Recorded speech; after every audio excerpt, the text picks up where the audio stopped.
તો ચાલો ફ્રેન્ડ, જો જય માતાજી બધાને, ગુડ મોર્નિંગ. સવારમાં ઉઠી ગયા છે. હવે આજે તો જો નાસ્તાના પેકેટ લઈ ଆସିવી એટલે શિવને હવે શેરો થોડોક બનાવી દઉં અને દુકાને લઈ જવાનો છે.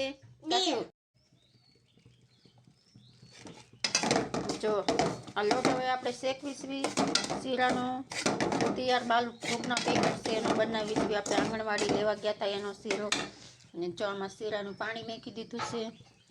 તો ચાલો આપણે હવે ફટાફટ બનાવી નાખીએ. હવે શેરો ઉતાવળ રાખીને દુકાને જવાનું પણ મોડું થાય છે. સવારમાં તો એટલું કામ હોય કે આપણે જરીએ 5 મિનિટે ફરી નથી થતા. તો હાલો હવે શેરો બનાવીને જતા રહેવી દુકાને. પછી હાલો ફ્રેન્ડ, જો શેરો થઈ જશે રેડી, કમ્પ્લીટ તૈયાર. જો બની ગયો, મસ્ત મજાનો બનાવ્યો છે અને શિવભાઈ હાટું લઈ જવાનો છે દુકાને આપણે આજ નાસ્તો શીરાનો. હાલો હવે